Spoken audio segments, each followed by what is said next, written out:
Holden Made. Well, hello, everybody. Welcome to the Holden Made Podcast. I'm Jeremy Holden, your host for the Holden Made Podcast. This is a podcast about creativity, about creative processes, and anything else that piques my interest. I look forward to interviewing people about their careers, about their creativity, and about their lives in general. For this episode of the Holden Made Podcast, we welcome Dennis Salvatier, a 25-year veteran artist who's been an illustrator and senior creative director as part of his career. Let's listen and see what he has to tell us. Well, thank you for joining us, everybody. I would like to introduce Dennis. I'm going to butcher your last name, so I'm going to allow you to introduce yourself. Please tell us a little bit introduce yourself. Tell us a little bit about who you are and what you do. My name is Dennis Salvatier. I am a senior art director right now and an illustrator. I've been doing this professionally for the last 25 years. And yeah, it's been quite a journey, lots of ups and downs, but it's and not to say that there aren't some downs coming up ahead with many things that are changing technology wise in our industry. But I've been able to successfully carve out a nice little life for myself, being able to not just support myself but also my family. But yeah, I'm able to have fun with it, and here we are, right, talking about it. Absolutely. Absolutely. I appreciate you being here.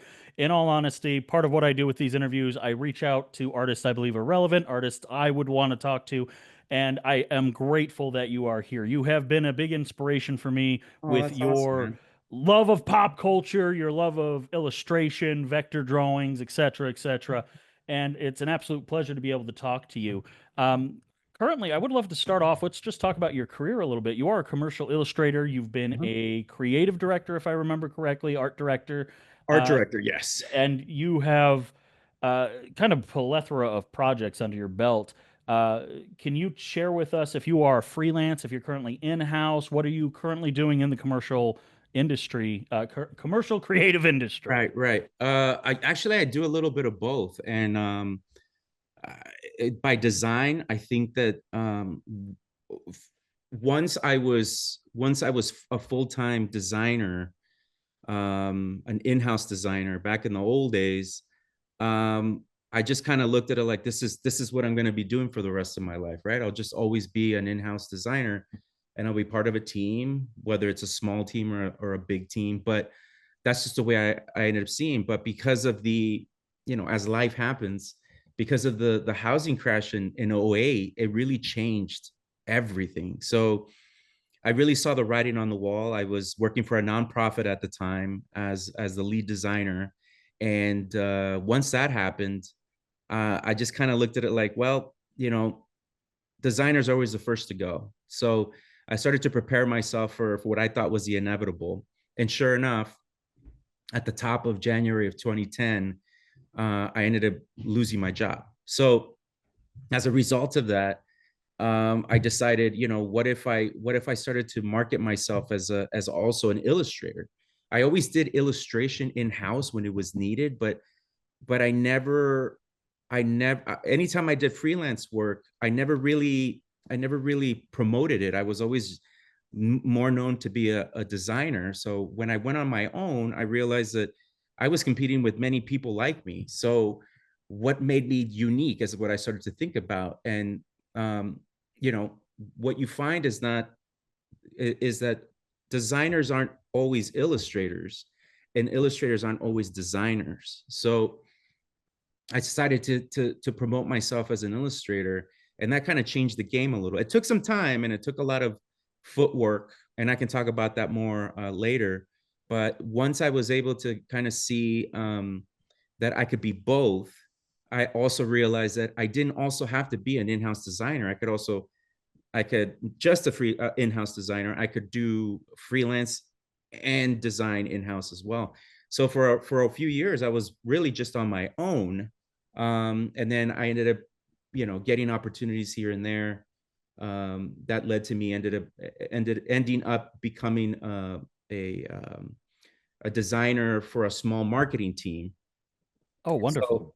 So once I spent a few years there, I ended up reaching the role of senior of art director, sorry, and within the last year or so became senior art director. So I'm leading a few creative people under me as well, which has been really awesome. It's just collaboration is always the name of the game, right? With what we do, but to actually have to be able to do it with people that you respect and whose work you love, it really makes a difference. So that's that's kind of where I am now. I'm an in-house designer, but I also freelance on the side, whether it's design. Most times it's illustration. So, but the even after all these years, I find that a lot of people know me only as an illustrator, but then they find out that I can also design. So sometimes I get a second bite at the apple. So it's been kind of cool to have a client that knows me only as an illustrator, and then they say, "Hey, do you know anybody who can do logo design? Because we really need a logo design for this initiative that we're doing." And I said, I could help you with that. And they're like, "Oh, you're a designer? Yeah." So then I show them some of my logos, and then it just goes from there. So it's nice to kind of get a little bit of both, but it's rare to find people who can do both, but luckily I've been able to carve that out for myself over the years. Absolutely wonderful. I appreciate you sharing all of that and kind of building off of this creative industry and being able to diverse your skills.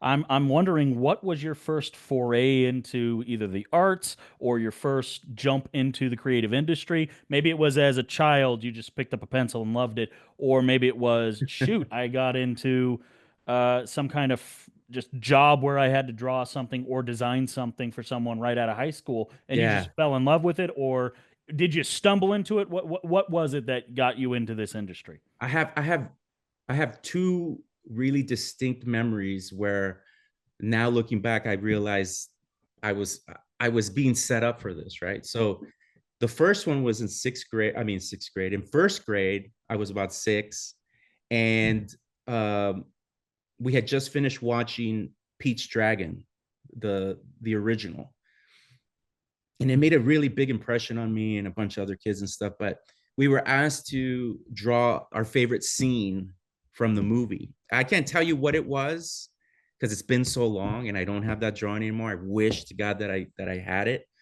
but I drew it, and I remember getting a lot of kudos from the kids and even my teacher eventually, because she ended up finding out that I was drawing my classmates' favorite scene as well. Instead of them doing their own work, I ended up doing it myself. So I didn't get paid, Yeah, yeah, but I did some work for my earliest clients, unpaid work.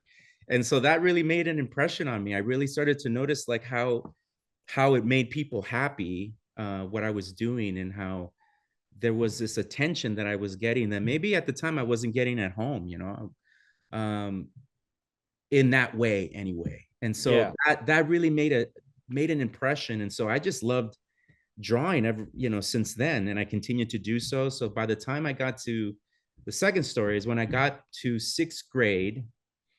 Was it sixth grade? Yes, sixth grade. I had this amazing teacher named Mrs. Jepson, who I will never forget. She really did change my life. And the way she did that was that she would notice that a lot of times during class I would be distracted by just drawing, right? Instead of paying attention to her, I would be drawing in my notebooks or whatever, or on the cover of my textbook, right? We would cover it in like brown paper, and to protect the covers and stuff. And I would just end up drawing on the covers just because I just love to draw. So she would notice that, and instead of her like scolding me for it, she was really awesome. And one time I remember she came down the row. I didn't even notice if she was walking down the row, and she just put her hand on my back and she said, "Not right now, honey." And she just smiled at me, and I just kind of went, "Okay, okay, I get it." And then about a day later, she came to me because it was around the holidays were coming, and she said, um, "How would you like to do a personal project?" And I said, what's it about?" And he said, the administration office has a big bulletin board, and we usually decorate it for the holidays, but I thought maybe you'd like to decorate it for the holidays. And so I said, well, what would I do? She says, you could do whatever you want, just as long as it's holiday related and you enjoy doing it. And I said, yeah. And at the time, The Simpsons were like the biggest thing in the world for a kid my age, right? Because it was the early 90s and stuff. So I ended up doing for a week or two, I worked in this small room beside my classroom by myself, drawing all the characters. She provided me all the materials, acrylic paints and whatnot. And I was running out of time, so she asked me if I wanted to pick a couple of kids from class to to be my helpers and stuff, my staff. And so sure enough, I picked a couple. I told them what I needed done, and we got it done. And then it got put up on that bulletin board in the admin office. And it was like the first time that I saw my work nice and big on a wall. And from then on, I just, this is what I wanted to do. So, um, because I loved animation, I wanted to be animation. I can talk more about that later, but that bug really bit me after that project, and it's all because of Mrs. Jepson. Instead of scolding me and telling me this is not what we do at this time, and this is wrong, instead she noticed that I had a desire and something that I couldn't help myself with, and she nurtured it instead of scolding me for it. So I'm forever grateful to her. Teachers are wonderful people. Good teachers are wonderful people, and they can really change your life if you're lucky and blessed enough to have them in your life. Oh, absolutely. And I really appreciate a couple things I have to chime in on. I Sure. absolutely love the original Pete's Dragon. And my daughter is named Elliot, partly Oh, because we awesome. like the name Elliot, but in secret, it's my favorite dragon. So my daughter's my magic little dragon, even though she's That's not much. awesome. She doesn't care much for dragons. But I Sure. remember trying to figure out how to draw that dragon based Hmm. on the descriptions that the movie gave back when Hmm. I was a kid. We had something similar in either daycare or aftercare from school where we'd Hmm. watch the movie and they're like, okay, now try and draw the dragon based on the description of has the head of a camel, Right. ears of a lion, whatever that whole thing was. So I remember doing sketches Yeah. to that. And I'm grateful to hear that you had that support from a Yeah. teacher early on, because that leads me into kind of my next question as well. And I've been blessed. I had family support for my art, Hmm. any art I wanted to create. They said, if you want to draw, go draw. If you wanted to seek an education in the arts, seek an education in the arts. When did you decide, when you decided, I should say, Hmm. that you wanted to pursue something as a creative job, did you have support from the family? I don't know much about your background. If you want to Right. share where you're from, a little bit about your family in Got it. answering that question, go right on ahead. Yeah. My family, my mom and dad are originally from El Salvador in Central America. And, at the time, me being born in 78, in the 80s, there was a big influx of people from El Salvador coming to the LA area because, or the States in general, but a lot of people in LA because of the Civil War that was happening at the time in the 80s. My parents came long before that. So they just carved out a life out here, and they saw that I loved to draw early on, and that I was always being creative, and I guess maybe a little weird, which I think you have to have a little weirdness about you to be creative. And I always think when people say to me, when kids say to me, I think people think that I'm weird. I always say weird is good. Absolutely. Weird is awesome. Normal is not the norm, I've No, you don't. found. No one who's ever made a difference in life, big or small, has ever been normal. So take it, wave your flag, and keep going. So anyway, when being the son, the oldest son of immigrant parents, um, my dad was an accountant. He was many things, but he was a numbers guy essentially. So he never drew. The only thing I remember him drawing was a duck. He would always draw this duck. No matter what I was drawing, if I showed it to him, he would say, "Hey, do you want me to draw you something? And I say, sure. And then he'd always draw me the same duck every time, like a profile, full body shot of this duck with like the longest bill. And I wish I had those drawings and stuff. He never drew me anything different, always that duck. And my mom was a creative person growing up. She liked to paint, but she wasn't necessarily an artist. It was just, she was exposed to the arts and she loved it. But coming to the States, things change. You can't pursue some of those things. You just got to get to work and stuff. But yeah, eventually I got to the point where I they could tell in high school that I really wanted to pursue a creative occupation. And my dad was running a small business from home, and uh, he somehow thought that I was going to help him and take over it with him at some point. But eventually he saw that this isn't going to happen. This kid is not changing his mind. So by the time I got to high school, I knew that I wanted to pursue, at the time, animation. And my parents were for it. They thought, hey, if this is what he wants to do, then let's just support him. And they didn't 100% understand it, but they thought they saw how enthusiastic I was about the thing. And when I spoke about it, I sounded like I knew what I was talking about. So they said, yeah, you want to go to art school? We'll send you to art school. And so that's kind of how it started. But it was really just my parents kind of, through my childhood, kind of feeling me out and seeing, is this really what he wants to do? And what's this all about? But I don't think they could really deny that I was heading that route, because my walls were always covered in drawings and posters, things that have to do with comic books or animation. And whenever they went to other people's houses, and they saw their kids' rooms, it was never like that. It was like I was definitely the weird one out of all the people that they knew. So I think they kind of knew if something was going to happen, and then they just encouraged it, which was great. That's absolutely wonderful. And when you decided to pursue animation specifically, did you decide to go to what college did you decide to go to, and how did you decide college was right for you? Yeah. Because there's many artists out there who just are self-trained and they end up in the industry because of their portfolio and their work ethic. I know that's rarer than people who don't go to college, but how did you decide? Yeah, I think that I just I don't I guess from my point of view at the time, being a 17, 18-year-old kid, I felt like, well, this is the natural thing that you do, right? You go to college, right? So um I decided, I wanted to look at options and stuff, and there wasn't a lot of money back then. So the first place I wanted to look at was Cal Arts, and naturally, it just felt like this was the natural place to go if I wanted to pursue animation. And so many great people came from Cal Arts and stuff. So many Hmm. great animators and filmmakers, like a Brad Bird, right? Tim Burton. These are big names in the industry that went to Cal Arts and made a career for themselves. We didn't have that kind of money for me to go to Cal Arts. I also wanted to, consider going to uh what am I talking about now? Another giant art school here in California. It's in Pasadena, not too far. Oh, the Arts Center, The Art probably. Center. God, I totally blanked on it. The Art Center. Yes. How could I forget? Right. Same thing.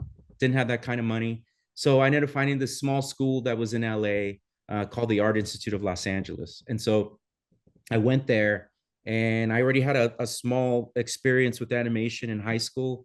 Luckily enough, I had an opportunity there where it was like I stumbled upon it, and it just felt like it was Providence that I was at the high school that I went to, John A. Rowland High School. There was an Mhm. animation program called Rowland Animation, and for 4 years they taught me how to hand animate, so 2D Yeah. animation.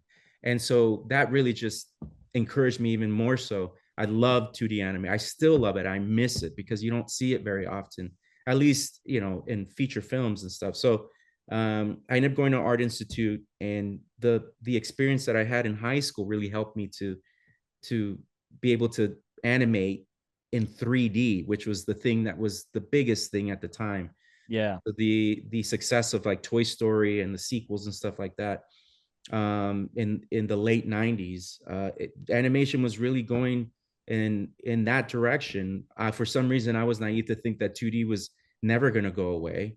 And somehow I thought, well, I can learn 3D, but I still want to do 2D. Yeah. But there was one day that I was driving by the Disney studios in Burbank, and I distinctly remember seeing a bunch of light desks being tossed out. Like No there way. was a big uh, pile of them, and it was like an omen, a bad one, and Yeah. sure enough, it made it really difficult to be able to find a job doing 2D animation, especially if you wanted to work for someone like Disney. It's just Yeah. there was too many people that were um, competing for the same uh, jobs, and 3D. As much as I learned how to do it, it didn't have this. I didn't have the same passion for it. There was something missing there. It was cold and lifeless to me. Many things have changed since then, but even still to this day, I will always appreciate 2D animation more than 3D animation, as wonderful as it can be. And so I just kind of saw the writing on the wall, and I tried to interview for positions, didn't work out. I'd rework my portfolio to fit whatever the feedback was. I'd go back again and again and again, and I got rejected and rejected and rejected and rejected. And I realized, I was like, if I want to get a job being a creative person, it's not going to be in animation. It's just not going to be. So that was heartbreaking. But the other thing I learned at the Art Institute was graphic design. And so what very little design experience that I got in school, I really started to try to develop that as much as possible. So reading books, looking at stuff online. We didn't have YouTube at the time, but Hmm. it really helped for me to really start digging for stuff, and just like as a kid, reading comic books, looking at them, studying the art, studying the way that the figures are drawn, expressions on the face, all that stuff is just, as an artist, a lot of times you can just pick things up just by looking at things. So I kind of self-taught myself. And little by little, I was able to find a place for myself, but not without tons of hardship. I mean, lots of heartbreak, not being able Yeah. to find a job quickly, but having to find other work that's not creative in any way, shape, or form, and finding yourself just kind of getting to the pits, and feeling low, Yeah. and trying to dig yourself out of it. This It's definitely not without hardship, for sure. So I agree and I understand. I know I've always had to have three jobs, even as a creative. Even if you're working a full time job, you have to pay the bills. And yep. there's these feast and famine modes when you're a freelancer. Mm-hmm. And I've never broken away from the habit of having three clients at a time or three jobs at a time. Yeah. And I want to make sure to ask this: when you were talking about you're in college, you're trying to get the 2D animation job, was this in the late 90s or the earlier 2000s? Because I saw that big shift myself when I was in Yeah. high school, seeing that shift happen from 2D to, especially when the animation studios they cut the Florida branch of Disney back in the Yep. late 90s, and then they started cutting the jobs in Burbank, Mm-hmm. and that affected a lot of people who were 2D animators.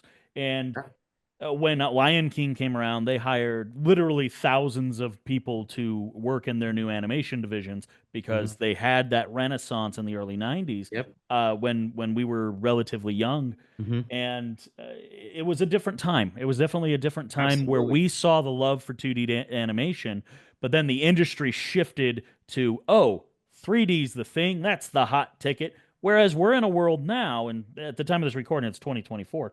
Yep. We're in a world now where we see 2D animation living alongside 3D animation, along CG graphics mixed with everything's mixed together. The world of what 1950s was.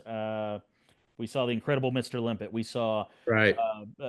I'm forgetting one of the most famous Disney. Oh, Mary Poppins. We're seeing Oh, Mary Mary Poppins. Poppins, of course. We see that merge of animation and video. We're seeing so much of that come back in the last 5 to 10 years because Yeah. it's easier now. The Yeah. technology exists for it. And I appreciate that you talk about, hey, I had struggle after struggle, but you're still here. you're still creating, you're still doing it, 20 years later after that struggle. So Yeah. it must have been worthwhile to It, get to this point. yeah, it is. It really is. It was hard. I mean, to answer your question, yeah, it was late 90s. I was out of school by the time I was in June of 99. Hmm. And that's when I saw the writing on the wall. It was like made very clear. Like I said, once I saw those light desks stacked on top of each other, broken, I was like, oh, this isn't good. This is bad. But that shift really helped people who wanted to get in the industry decide how badly they wanted it, or not just animation, but just to be creative. In general, I feel like most of the friends that I had gone to school with, um, about two of them out of the many that I made in art school, only two of them actually made it in the industry. Oh, wow. Okay. Yeah, besides myself, we're the only ones that were able to find a career being creative, using our creativity.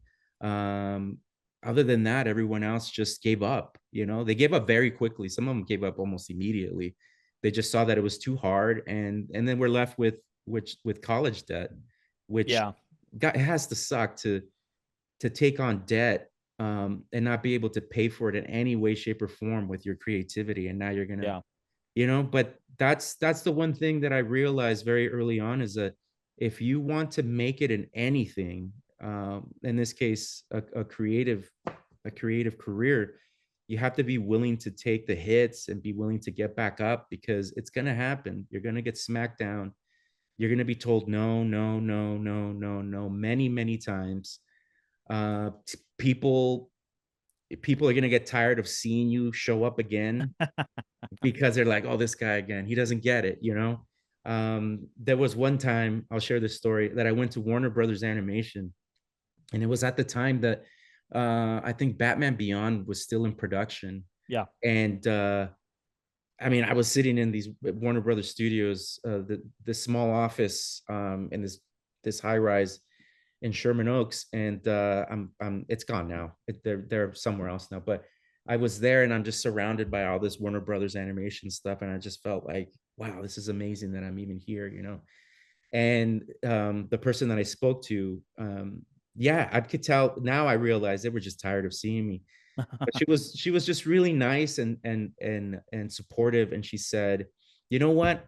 This time before you go, let me give you some stuff that you can look at and study." And I said, okay. And she gave me tons of like copies of character sheets, turnarounds, backgrounds, what do you call it?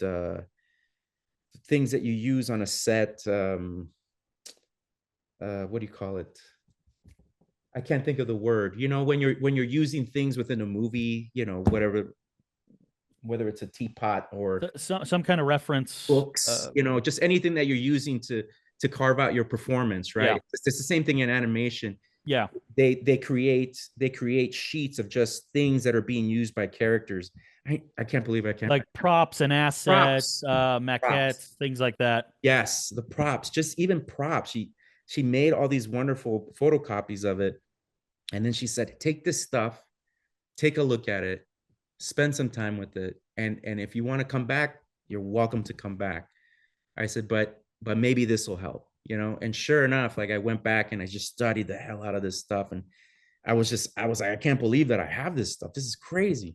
And it didn't work out, but it really did help me to just have those resources to look at and to digest, right? To start to get that Bruce Timm style, being able to do that Bruce Timm style, and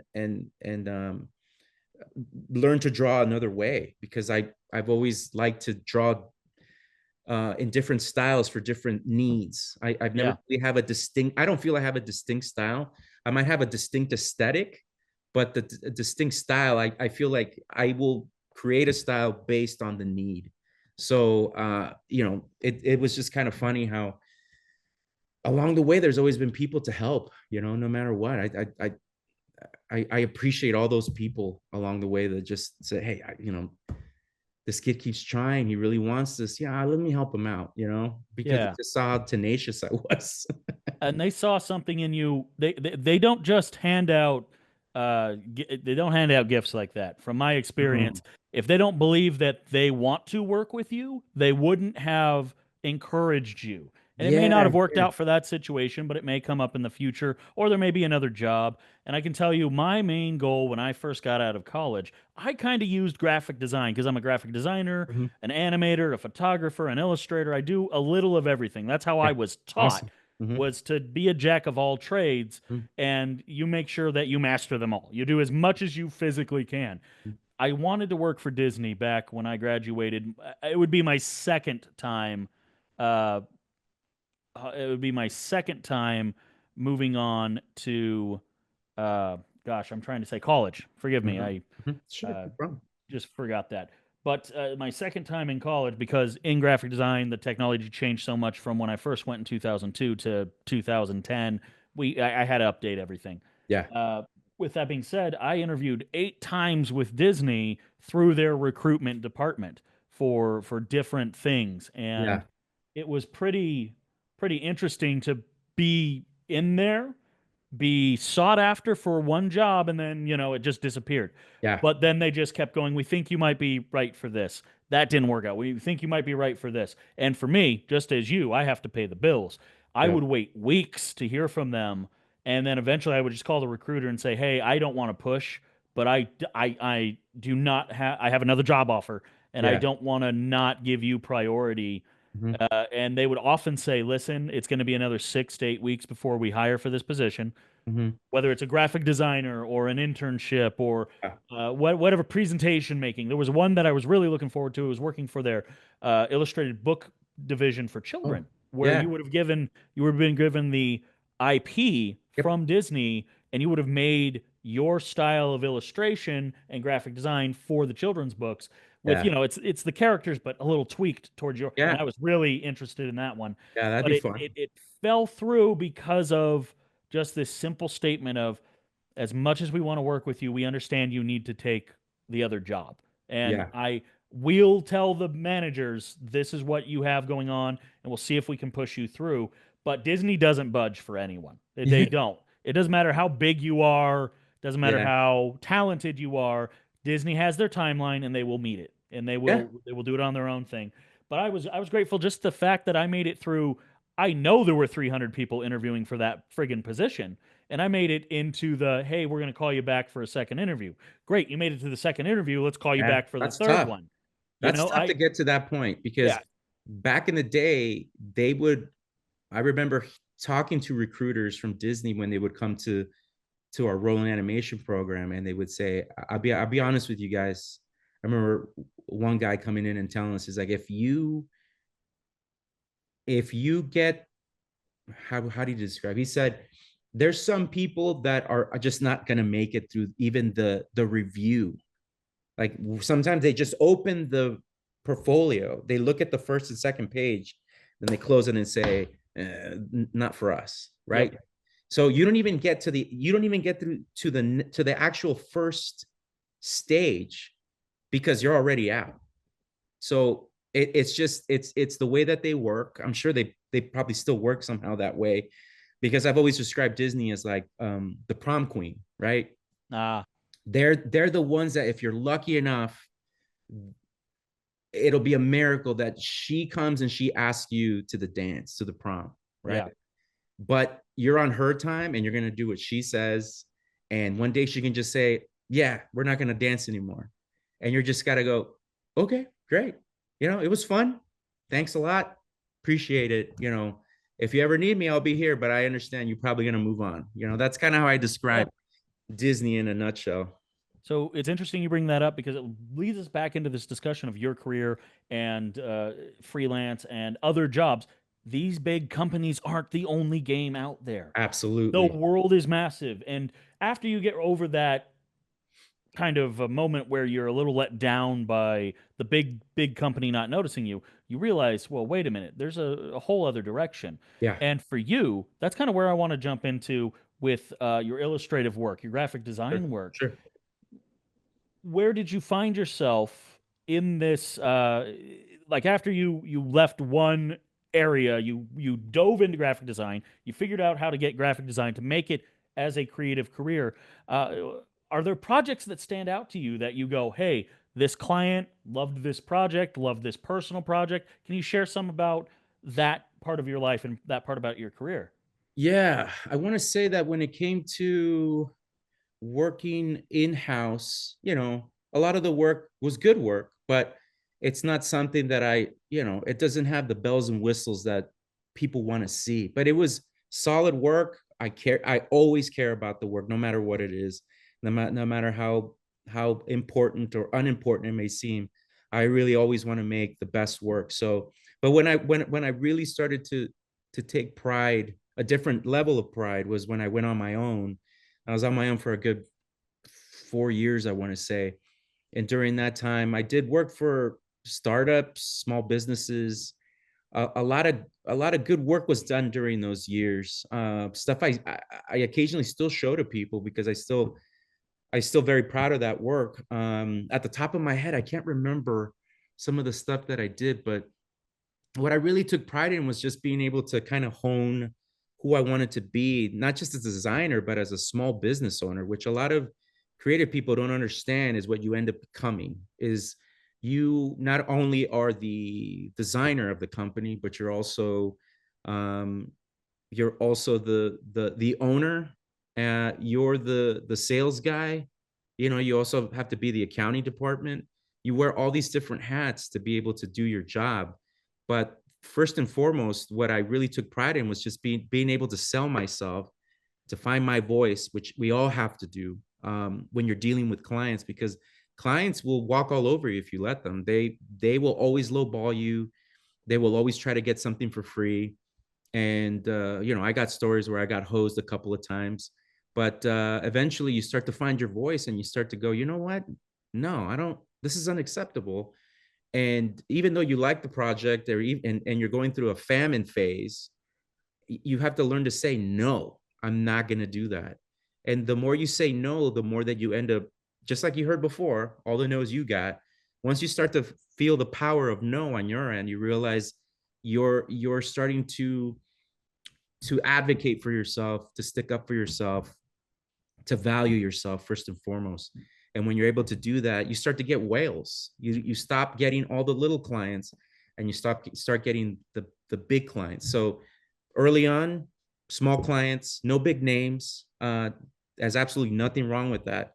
Everybody needs design. Everybody needs creative people. So there's nothing wrong with taking work for small companies or startups.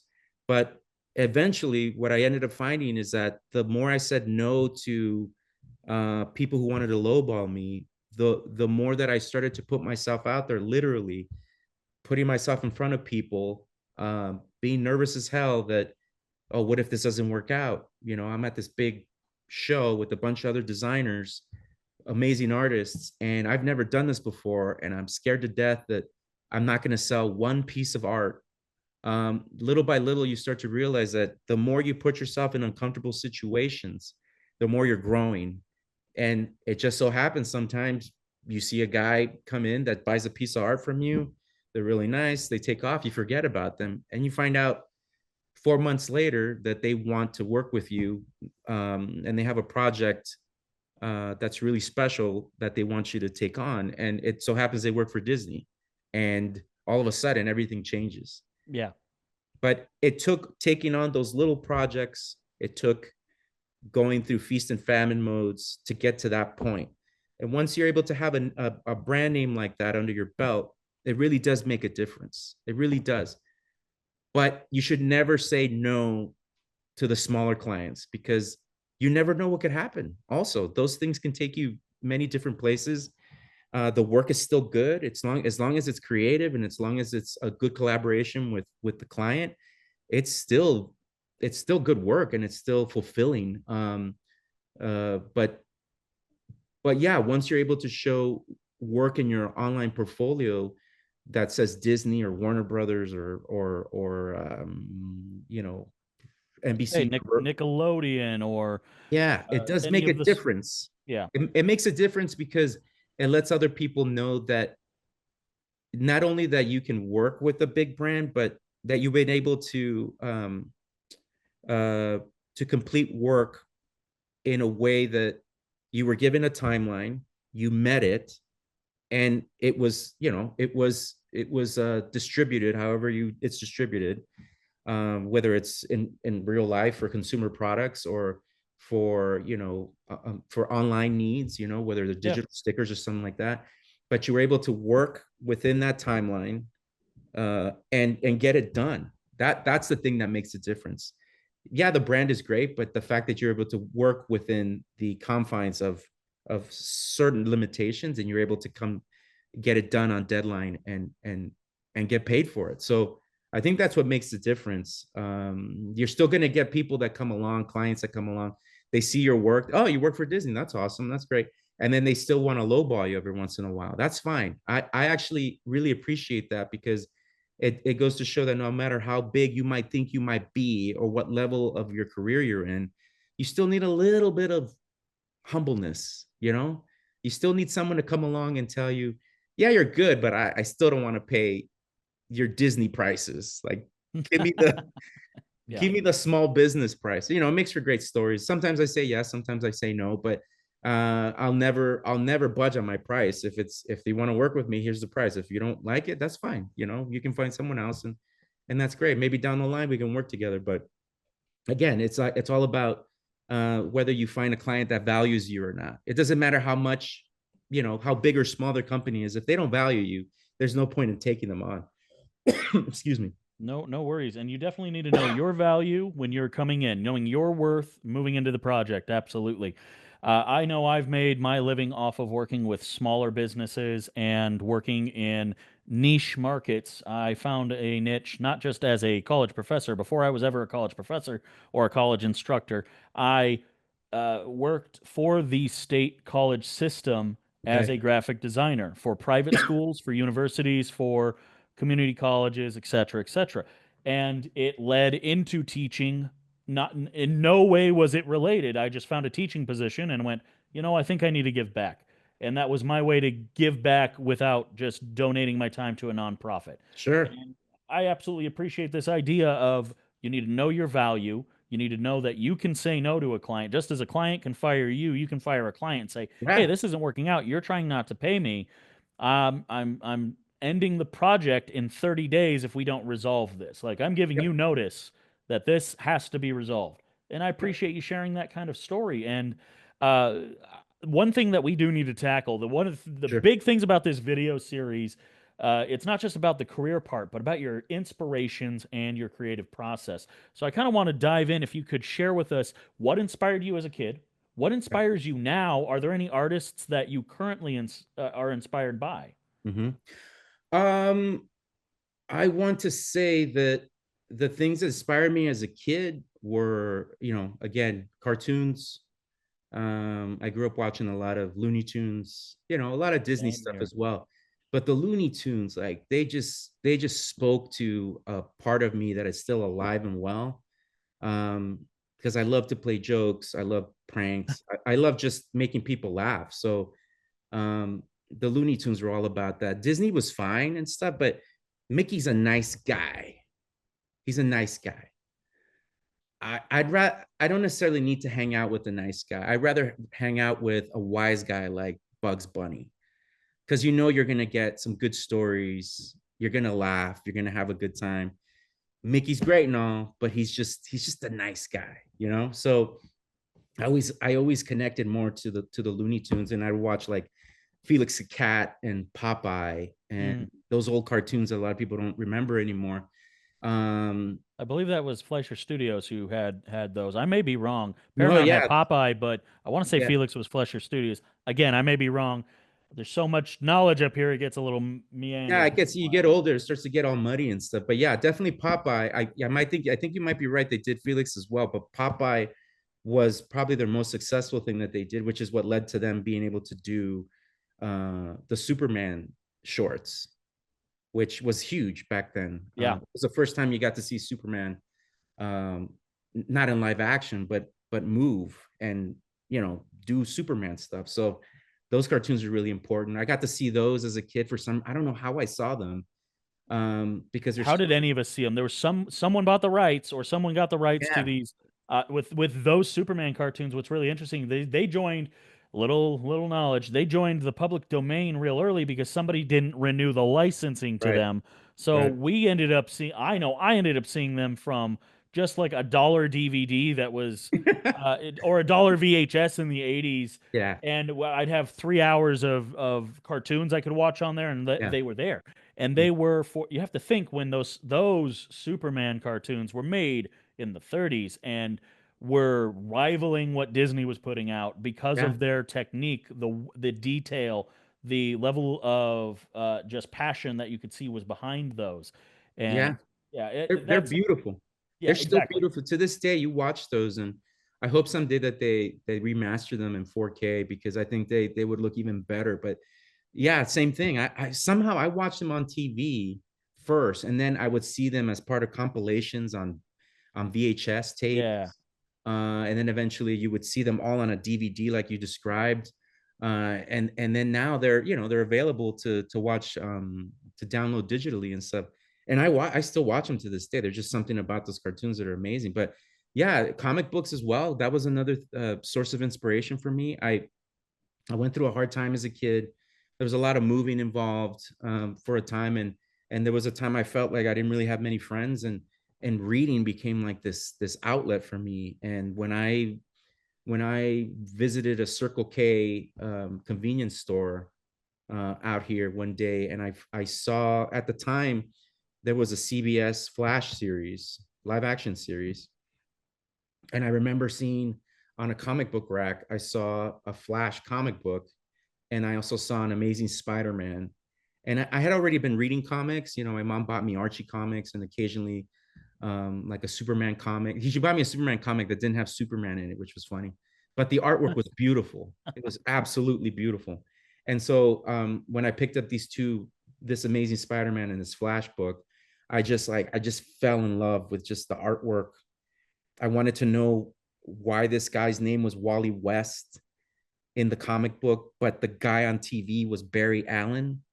I was like, what's going on here? What am I missing here? hmm hmm And then doing a deep dive. Didn't have the internet back then, but doing a deep dive going to the comic book shop, talking to the clerk, and finding out about these events and comics that happened, finding out that there was a second Robin and he died.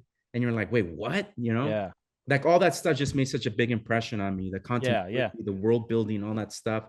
Seeing Batman in a different light, because all I knew was Adam West, and seeing Batman as this dark, brooding character. And it just like all that, I just fell in love with all that stuff, the hero stuff. The Christopher Reeve movie made a big impression on me. What kid didn't watch that movie and put a blanket around their neck and stuff, and jump off their couch and stuff. um, Absolutely. all that stuff really helped to shape me. Movies in general, I just love watching. My dad always went. We didn't always go to the movies, but my dad always rented movies. So we would go to the video store, small mom and pop, and pick up all kinds of movies. Eventually, my dad let me pick out movies that I wanted to see that he wasn't interested in, but I get to watch them. So there was a ton of stuff that just like, um, he was like, I don't know, I don't even know what that is. What is that? There was a Miyazaki movie that I rented in the 90s and stuff, because I don't even know what that, I can't even pronounce that. And I took it home and I watched it, and it was like, wasn't even, it was subtitled. It was all in Japanese. Yeah, It was subtitled, and he was just like, why are you watching this? But I just loved watching movies and stuff. So all that stuff really helped to create, who I am now. Music as well. That played such a huge, especially in high school. Music was so amazing in the 90s. There was so much variety, and there was so many artists, musical artists, that were just full of passion and putting everything out in their music and stuff. And I don't know, I just gobbled that up. I loved it. I just felt like I had the best childhood that you could have in terms of like the 80s and the 90s, those 2 decades, in terms of animation, filmmaking, music. It just helped to make me who I am today. So I'm eternally grateful for being born in the late 70s to be able to enjoy all that. absolutely wonderful that you just shared with us all of those inspirations forged who you were. It's not Yeah. one item, it's a mix of things. For me, Looney Tunes, I cover this with all of my students, even if they don't watch TV or cartoons. Yeah. I always ask them to introduce themselves by telling me who their favorite cartoon character is or who Awesome. their cartoon character is that they relate to. For me, it's Wile E. Coyote, Hmm. creative genius that fails and fails but never quits, never stops. My goal Yeah. is not to eat a roadrunner. My goal is to finish a creative project. Yeah. But Yeah. it doesn't matter how many boulders crush me. I'm going to crawl out from under them. I'm going to accordion back to who I am, and I'm going to keep moving. And my students never fail to bring in those inspirations, much like you just tied into whatever their favorite movie is or whatever their favorite music. It forges who they are, and they can create from that. And it's great to see that inspiration doesn't have to come from one point. It can come from many avenues. Oh, And many, many and and hours. and with that, with those many different avenues, I have one last final question. I know we're running low on time. I It's appreciate okay. you hanging out there. I got plenty of time. Thank you, thank you. When we're talking about creative processes, I'm wondering, how do you approach a project? How do you get to the next step? And do you tend to fall in love with your work while you're working on it, or do you tend to hate it until the end? um, okay. Before I answer that question, I didn't. I know I gave you a long-winded answer for the last one, but Oh, you no asked me problem. who are artists that inspire me. I tend to look Please. at the past. Um, I tend to look at the past instead of the present. It's just something that I learned at art school. I was at the time in art school looking at comic book artists and looking at watching anime, watching Akira for the 100th time. Yes. Um, uh, and just falling in love with the detail. But there was a teacher, Mr. Kilgore, who told me there's a lot of valuable work that exists in the past that a lot of people have forgotten about. And if you find it, and it'll present itself to you, and if you're able to find it and delve into it, you'll find so much inspiration that you never thought that you would ever be exposed to. And some of those people were Ray Irvin, who was widely known for creating the typeface for the New Yorker, and the I forget the name of the character. The character with the eyeglass, the top hat. I think his name Yes. was Tilly. Gosh, it's been so long. I haven't thought about him forever. But he was a great inspiration to me as a designer and illustrator because he was both. He was an amazing cartoonist. Just inspired work that you can go online, search Ray Irvin, and there's a plethora of work of his that. All right. So we are going to mash this up together. We had a little bit of a technical issue. We all got dropped from our recording devices, but Yep. I think the fact that you were trying to share with us about the person who created the the main portrait for the New Yorker, which Yes. I forgot his name already. Ray Irving. So he Ray created Irvings. he Thank you. created the well-known mascot of the New Yorker, which is still in print to this day, and also the typeface, which is incredibly recognizable all over the world. Great, amazing cartoonist, amazing graphic designer, and graphic artist.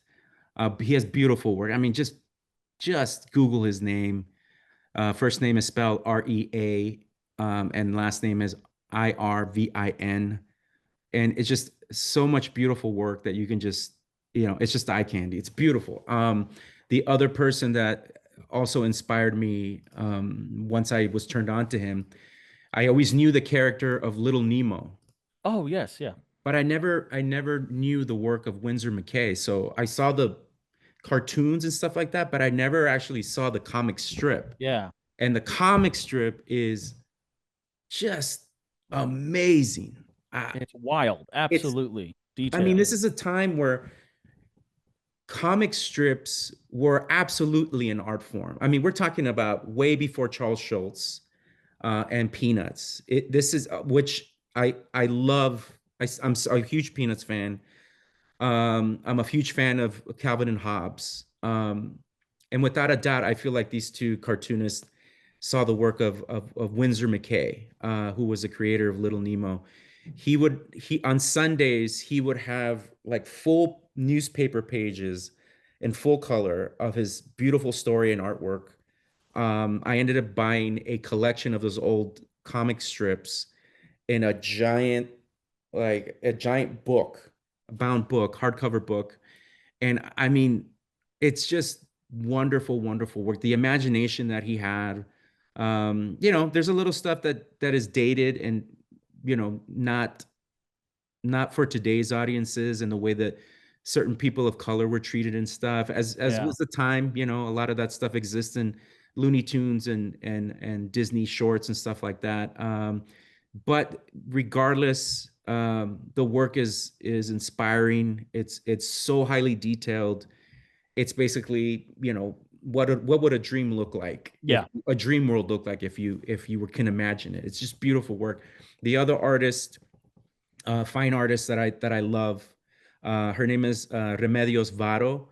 She is a contemporary of Frida Kahlo, and when people see her work, they'll definitely say, "Oh, I can see some of Frida's influence on her," but it was absolutely the opposite. They were contemporaries and they were friends, and they were both in Mexico while they were developing their style and their work. But whereas Frida explored within, right, took what was happening to her in her life, the pain that she was going through, the hardship, the heartbreak that she was experiencing, and then put it on canvas. Remedios was the opposite. She basically studied life and just said, what, how would this look like if it were just a dream? I guess I have a kind of thing for things looking like dreams. So she's a very surreal painter as well. But what I loved about her work, and that really I took an inspiration from, was how she would create these single images, tell a story in a single image. For example, my favorite painting of hers is called La Despedida, which is Spanish for the goodbye.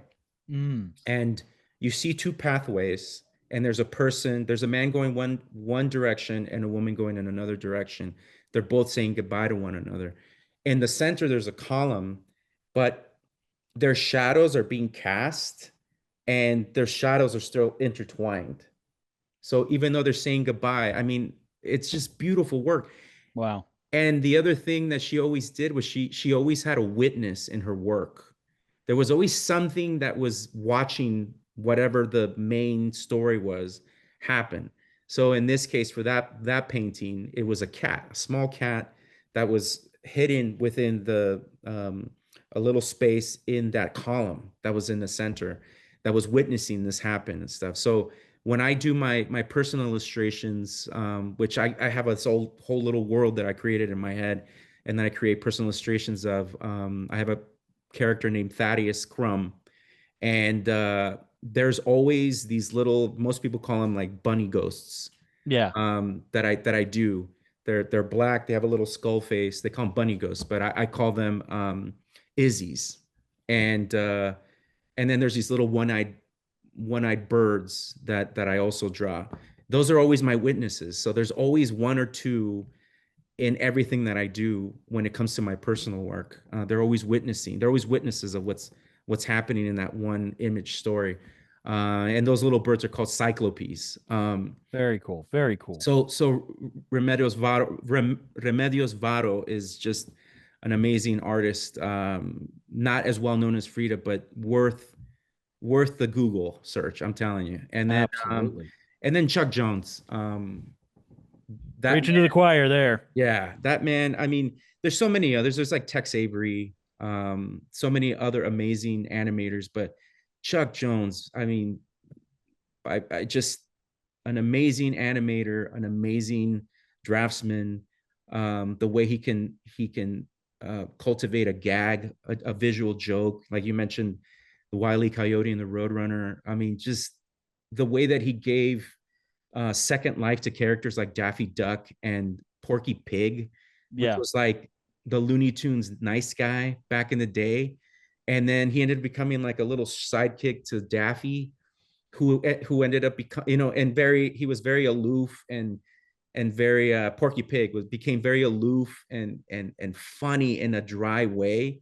And Daffy became like, the one that always wanted to upstage Bugs, very Oh yeah. jealous, very greedy guy, but we love him for that. And then just Bugs, again, he just gave more life to the character of Bugs Bunny and stuff. So that stuff I just absolutely, I still watch. I introduced my son to the Looney Tunes a few years ago. So every once in a while when I say something to him, and he, instead of just saying yes, he'll say, he'll say, "That's right, Doc." He'll try to say it in a Bugs Bunny voice. So I feel good that I've been able to cultivate a love for Bugs Bunny and his little heart and stuff. So those what I would say would be inspirations that I would love for people to study, because there really is so much amazing work in the past. There's so much amazing work now, but I think it's worth looking at the past and finding inspiration there, because nobody's looking there. So there might be something for someone that they're looking for that they didn't know was there. So Yeah. I'll stick with the past for this occasion. Oh, absolutely. And I appreciate you sharing that. I am a huge Chuck Jones fan. I own as much artwork from Chuck Jones as I can possibly get my hands on. Mind you, Yeah. I have to frequent eBay and not the actual gallery because Yes. Yeah. it gets a little pricey to have Oh that as a yeah. hobby or a habit to collect Chuck Jones artwork. But he is one of those people who was a storyteller, was an animator, was a director. Mm-hmm. He was the one, I've talked about this before. He's the one who created the character style that was used for the Looney Tunes for over 60 years, if I remember correctly. Yeah. Yeah. And he also made it so Bugs wasn't, he became the protagonist. He became the hero. He became not just what I believe it was Bob Clampett who made him a little jerk who just caused pranks and problems, Yeah. but Chuck Absolutely. Jones's version of Bugs Bunny became inspirational because he became a good guy that had wit, but he Yes. never started the fight. Never started the fight, but he always finished it, and Exactly. he always finished it with his wit and with his smarts. And just, I mean, he's an amazing character.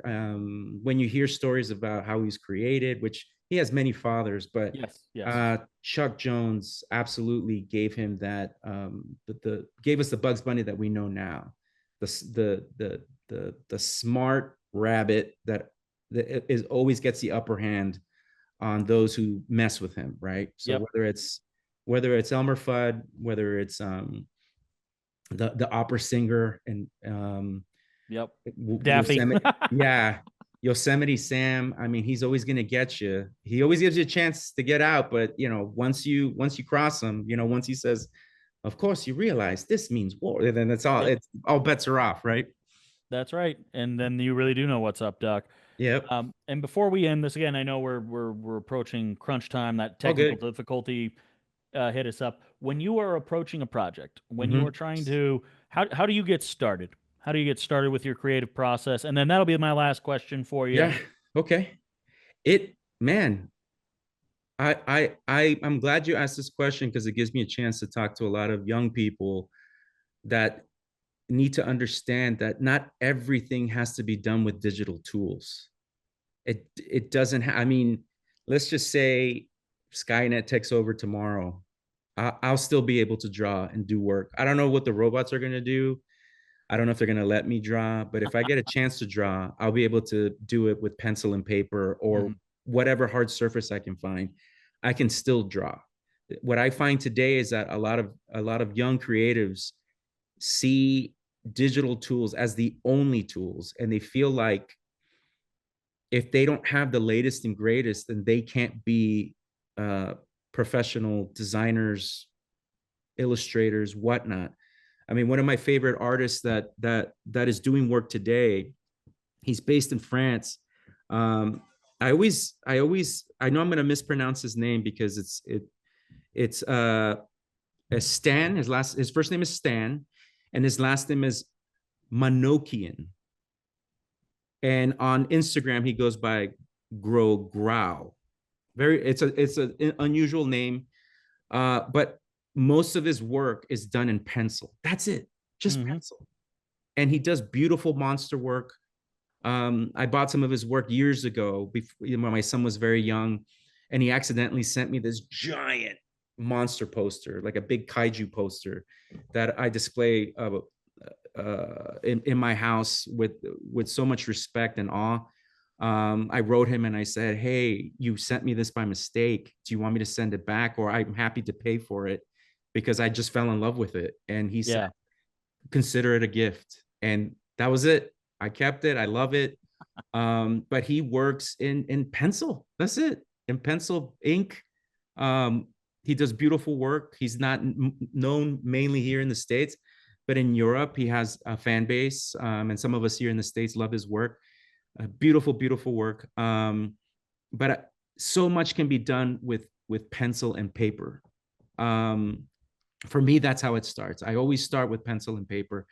A lot of people get their iPads out and start in Procreate just sketching and stuff, which I still do, but nothing beats pencil and paper. No matter where you are, whether you have a napkin in front of you, whether you have some used paper towel that it's just in front of you, if you have an idea, you can just jot it down, and you don't have to go and grab digital tools. You can grab just good old fashioned traditional tools. You can work in ink. And what I find, for example, when you're working in pencil and then ink, is that your digital work is that much better because you're able to work traditionally. Mhm. And there is no good tools or bad tools or better tools. It's just whatever tools you find that can help you do the best quality work that you can do. So for me, it starts with the sketch.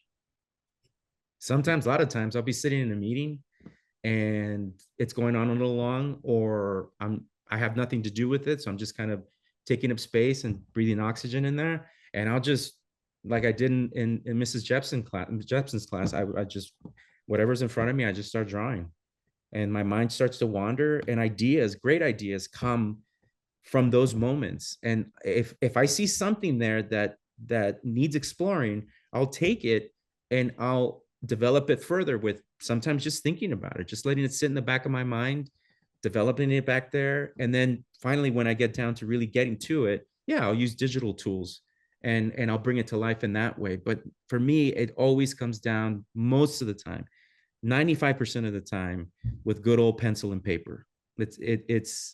People for some reason are amazed because most of my work is digital, but I still love to sketch and I still love to work in ink and use markers. And I actually want to get back into that in 2025. I feel like for the last few years I've left it behind, so I want to Mhm. revisit those tools. And anyone listening to this, watching this, it's so important for you to know that you don't have to have expensive software, expensive computers.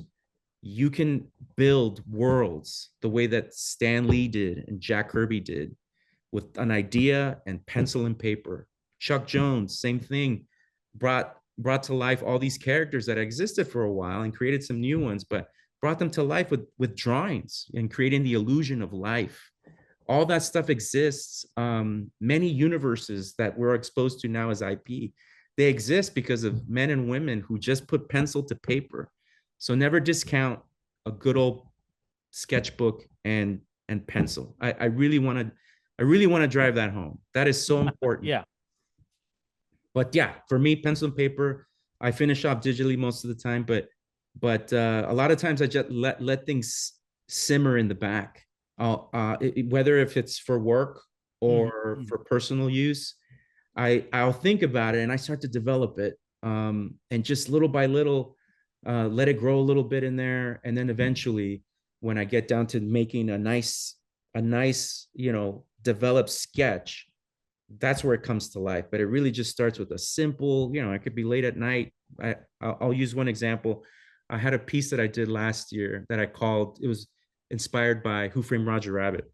And it was inspired by the line that exists in the movie where Jessica is referring to Roger and says, "Come on, Roger, let's go home." Right? After everything's done, she says, "I'll make you a carrot cake." Right? So for some reason, I hung on that line that time that I was watching it, and I started to think, what does that look like? What would that scene look like? So very much like Remedios Varo, who creates images, stories in single images. I thought, what would that look like in a single image? You know, what do Jessica and Roger do at home when they get home?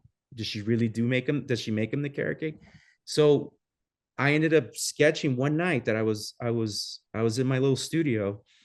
Roger just kind of hanging back in on a rug in what I believe is his living room, and with a couple of what do you call it, pillows behind him, and he's kind of just reading a comic book, right?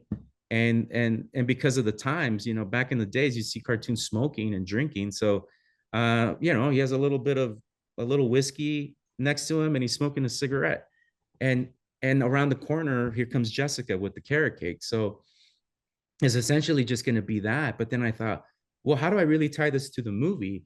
So Mm, I thought, well, what if I take the wall and I just put a bunch of framed photos of all the characters that we met through this adventure, right? So Mickey, mm, you know, Betty Boop, uh, Droopy Dog, and and do little callbacks to what happened in the movie. And there's a frame of Daffy and a frame of picture frame of Donald, and even from across the way on the wall, it looks like they're interacting, like they still got beef, so that for me is one of my most recent pieces that I really love, but it's all because of the fact that it started with the sketch that then developed into a better sketch and then developed into a fully realized piece that is you don't, as an artist, you don't always get to fully realize what you see in your head on paper or you know through pixels. Sometimes you get close, sometimes you don't get so close, but when you do get as close as possible, it feels like a little miracle. So I'm proud that even at this stage in my life, I'm able to make that happen. So yeah. oh, that's wonderful. I appreciate you sharing that especially that piece. I love that piece that you created. It's one Oh, of those thanks, pieces man. that ties into my love of pop culture and pop culture history. And absolutely want to say thank you again for being a part of this project, being a part of this Very interview welcome. series, and thank you for your time today. We are going to end things here, and I want to say thank you to everybody who watched, everybody who's following along. And is there any last minute words that you want to say? Is there a place where they can find you to see your work? I think the best place to find me, I mean, you can Google my name, Dennis Salvatier, but the best place to find me is at Tanoshi Boy, which is Tanoshiboi.